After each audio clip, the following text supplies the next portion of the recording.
All right, hello, I'm Ellie. I am the head of R&D at Espresso Systems, and today I'm going to talk about are sequencer confirmations good enough? And so, the first step might be what is a sequencer confirmation? So we'll go through that. And the first step to doing that, though, is actually what is a confirmation to begin with at all? And so a confirmation is some sort of information about a chain's state. That's all it is. And confirmations are always based on some sort of a trust assumption. So if you trust that trust assumption, then the confirmation can be valid. If you don't trust that trust assumption, then you probably should not trust that confirmation. And then finally, confirmations underpin all interoperability. So interoperability is what I'm going to focus on today in my talk, and confirmations underpin all of this. So whenever you want to do something on a source chain and then move it to a destination chain, you somehow need a confirmation of the source chain state because you need to know what happened on the source chain. So if I'm going to bridge funds, I need to know that the tokens were actually burned on the source chain before I mint them on the destination chain. And confirmations actually don't only apply to interoperability, they apply to almost every single thing we do in blockchain. When you submit a transaction to Ethereum, you usually wait for some sort of a confirmation that your transaction actually was included in a block. And but specifically, I'm going to focus on like L2 confirmations. And this is kind of a timeline of how a rollup works for if anybody's unfamiliar. So most rollups have centralized sequencers. And the very first thing that happens is that the sequencer, they build the block and they confirm it. And so if you are listening directly to the sequencer, you can then read what the latest state of the blockchain is. And then at some point later, the sequencer will post their block to the L1. If this is a ZK rollup, usually they will also post the proof as well. If it's an optimistic rollup, it'll just be the data. And then at some time in the future, the data is finalized on Ethereum, and that's when nothing will change, assuming you trust Ethereum finality. A quick note I do want to note is that once the block data is finalized on Ethereum, that actually finalizes the block, even if the optimistic fraud-proof window hasn't happened yet, because the block data will be executed deterministically. So if you run a full node, you can be convinced of the state of the rollup, even without waiting for the 7-day fraud window. So, how does this kind of break down? So this breaks down into two areas. So the sequencer confirmation is this first part, and where the sequencer builds a block and tells, hey, everybody, if you trust me, here's what the next block is. And up until the point where the sequencer builds the block and then the sequencer actually posts this to the L1, the sequencer can decide to reorg or pretend that another block existed. So it could say, hey, I told you that block A existed, but actually I'm going to post block B to Ethereum. And so if you trusted the sequencer's block A, you would now be out of luck.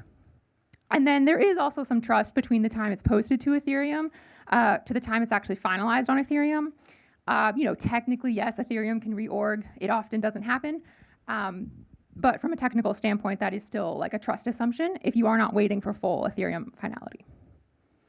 And there's kind of two big spots here. So you have centralized exchanges, and you'll find that they generally are going to wait for Ethereum finality.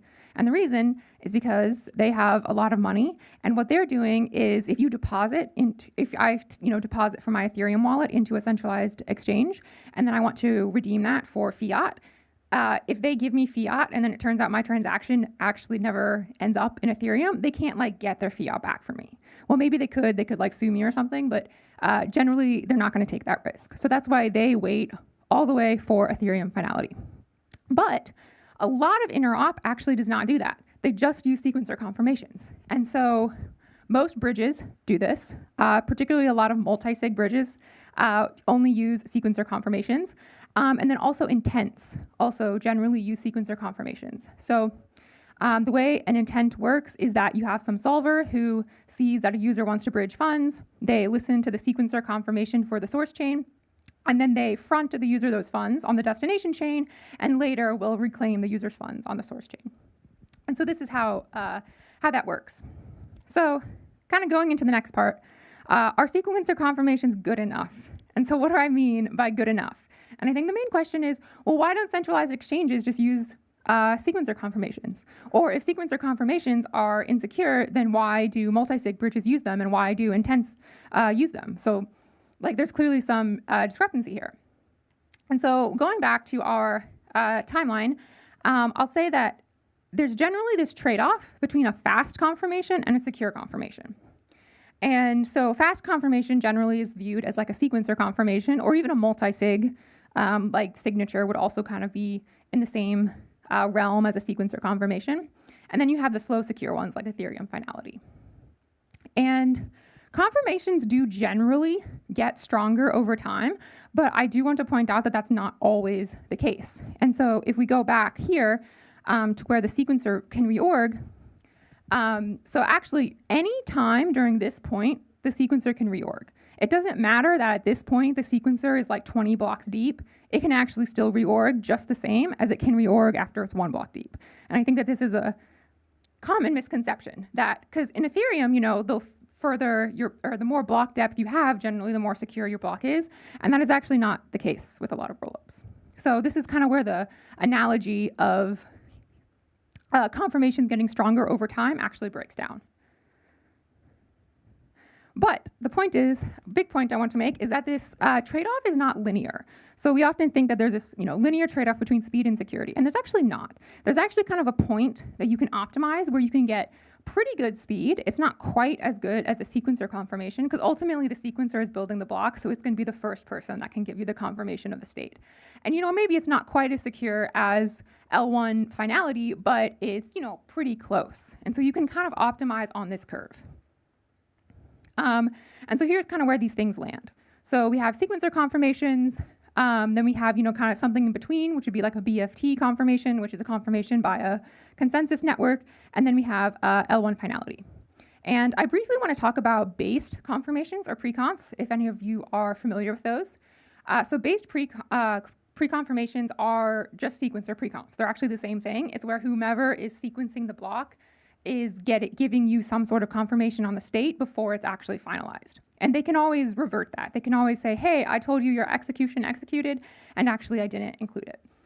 The difference generally with based pre-confirmations is that they are staked. So they have some sort of stake behind them that can be slashed if the sequencer lies. And this is not unique to based pre-confirmations. You can do this in any rollup, whether it's based or not. But generally, we see them a lot of the time in based confirmations because based sequencing, which is sequencing done by the L1 proposers, is decentralized. So it doesn't have as much trust. Whereas like if Arbitrum is doing my sequencing, well, I probably trust them to not lie to me. So, but yeah, I just want to point out that's kind of where these things fit along this line. But then a final note is that this is really an overgeneralization of security. Like the security of individual confirmations is very much dependent on the configuration of like the chain and the bridge and all of these things. So, take all of this with a grain of salt. Okay, so, well, back to our question. Are sequencer confirmations good enough? And a lot of people argue that yes, they are. So it's kind of a common topic is interop solved today? And some people say yes, some people say no. And a lot of the reasons that people say yes is because we have intents. And solvers and bridges, like multi-sig bridges, they capture 95% of interop, which is just bridging tokens. Like a lot of interop isn't really doing anything else other than users just wanting to bridge tokens or trade tokens in some way.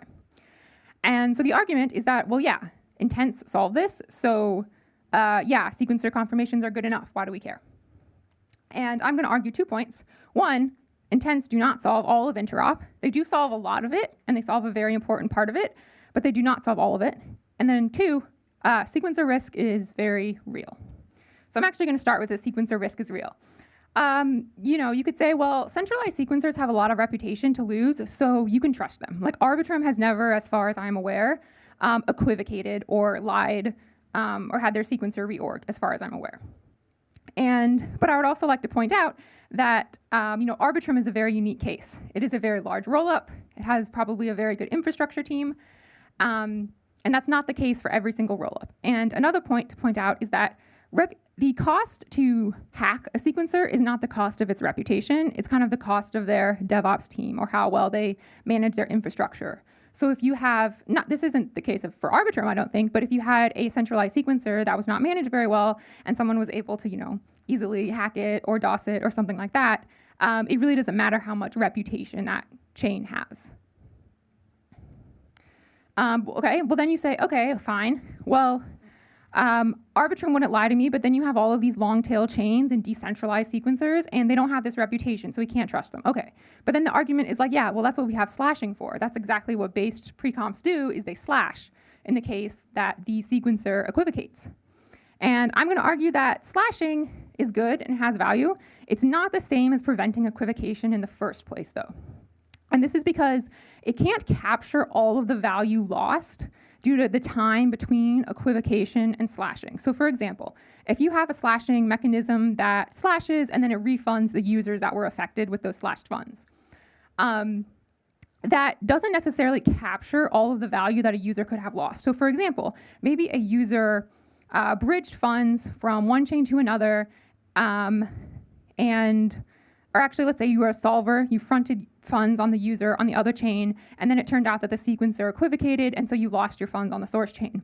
Well, you might get reimbursed with ETH, but maybe that ETH in that time has now dropped in price, and you actually are not covered in the USDC that you had fronted the user. So slashing is not a perfect solution. And okay, well then you might say, well, has sequencer equivocation ever even happened before? Why do we worry about this? Or even if it does happen, why don't we just roll back? And I'll say, so first, we should not roll back. In theory, an L2 could roll itself back. It could essentially fork itself, regardless of its parent chain. It could do that. But there's obviously issues with that. You now have two versions of the chain. And you might think, well, if Arbitrum equivocated, maybe Ethereum should roll back. And I don't want to get into that debate, but maybe that would be more reasonable because Arbitrum is so big. But you can't imagine that Ethereum is going to be reorging or rolling itself back on its state just because some any L2 had this equivocation. So we can't rely on just reorging the chain forcefully as a solution to this. And the other point is that, yes, there actually have been sequencer reorgs. They're very rare, admittedly, but I think that they could become more common as we kind of decentralized sequencers become more popular. But here's a few. So OP Labs had a reorg of their sequencer that caused some blocks to, they promised, their sequencer said, hey, this block is included, and then it ended up not including that block. And this was in 2024. And now, to be fair, this was due to a specific test that they were testing of this functionality. So it was on purpose that they did this. But this shows that it can, in fact, happen. A year ago, there was also Degen Chain, who, if anybody who's not familiar, it is a kind of chain around the Degen token, which is very big on Farcaster. And they had a really, really big reorg of almost 24 hours, essentially. And that happened, and a lot of people actually lost money. And what happened is that there were bridges that lost money because of this reorg. And the Degen chain actually had to end up refunding those bridges with money to reimburse them for their losses. And then finally, this is not something that happened in practice, but there was a paper that came out last year that showed that it is possible to cause a reorg in Ethereum by doing this certain thing. And if you cause this reorg, you can allow a double spend. So it was an exploit that they found in Arbitrum. So these things are very possible. And so final point here is that sequencer confirmations are not secure enough for native bridging. And my example is USDC. So USDC does not use sequencer confirmations for their own bridge. They have their own custom bridge that is secure based on their security assumptions, because it's very important that every single USDC is collateralized with exactly $1. And a lot of this goes for a lot of native bridges. You'll notice that, for example, when you use a rollup like Optimism, they are not using a sequencer confirmation to bridge ETH to Optimism. They are using L1, strong L1 confirmations to bridge ETH to Optimism. All right, so now on to the second point, though. Intents do not solve all of interop, and we need faster native bridging. So intents are constrained by liquidity, fundamentally. And when you have too much demand, your liquidity runs out. So a really good example of this is if you have an NFT on some chain, and this has actually happened in the real world many times. You have an NFT on some chain, and it's limited, and a bunch of people want to bridge into the chain to buy this NFT. Liquidity providers like intents and solvers, they will run out of liquidity and they cannot serve users anymore. So this is a very real limitation of them. And the fix for this could be something like bridgeless transactions, which I can go into in a little bit. And then the other thing with intents is that you actually can't bridge things that don't have liquidity. So the perfect example is NFTs. NFTs by design don't have liquidity, so you can't use a solver to bridge them. And this also goes for smaller cap tokens, though, as well. They don't necessarily have the liquidity to bridge. A brief interlude about bridgeless transactions. So what's a bridgeless transaction? So here's what a normal transaction is to buy an NFT. You bridge ETH over for wrapped ETH. Maybe now you don't have like the native ETH gas token on the NFT chain, or maybe you do, whatever. Maybe you have some dust on the NFT chain, but this is how you have to bridge your token to buy an NFT on a different chain. A bridgeless transaction is very, very similar. Like actually fundamentally, it's the exact same thing. The only thing is instead of minting this new asset, this new wrapped ETH, you are now just saying, hey, I paid on the source chain and I can give you a proof that that happened. So just give me the NFT on the destination chain. And the really good part about this is that you can just pay in native ETH on the source chain and you don't actually have to bridge anything. You don't have to swap anything. You don't have to like swap through a stable coin for anything. It's very easy.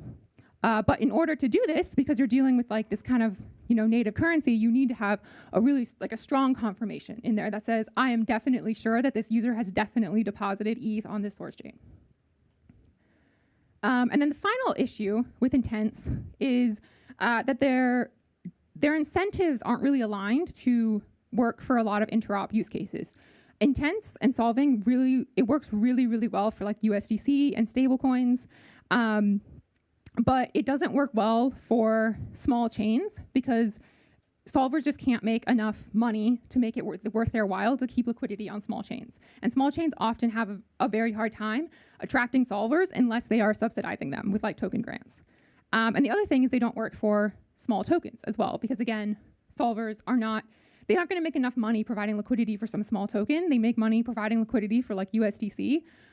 So this is why, a user will end up having to swap through a bunch of stable coins if they want to do this. So the fix for this is you can just have faster native bridging. Right now, native bridging is really slow. But if you can just have faster native bridging on the order of seconds, that kind of fix all of this because you can, native bridging is not limited by liquidity whatsoever. And by here, when I say native bridging, I mean like minting and burning the asset instead of, fronting liquidity to a user. So it's not limited by liquidity whatsoever. You can mint as much as you want so long as you burn it on the source chain. It's not limited for any particular kind of token. Any token can decide to allow themselves to be minted and burned. And so this really fixes it. And the point here isn't that intents are not useful. They're actually incredibly useful, and I think that they will remain to be very valuable in interop, and they will be used in still like 90% of interop cases. But ultimately, they don't solve everything, and particularly they don't solve like these edge cases where we have high demand or unbalanced demand across chains. So in summary, I would say are sequencer confirmations good enough? I would say sometimes yes, actually, they are totally fine. I don't want to say that no one should ever use sequencer confirmations, but you should know what they're good for and what they are not good for. And secondly, there's a non-linear trade-off between fast and secure confirmations. You can actually get the best of both worlds nowadays. And then finally, intents don't actually solve all of interop. To solve interop, we really just completely, and to the end goal, in my opinion, is to get very fast native bridging. That's like the end goal. And so yeah, with that, I will say we need very fast and secure confirmations to solve interop. Thank you.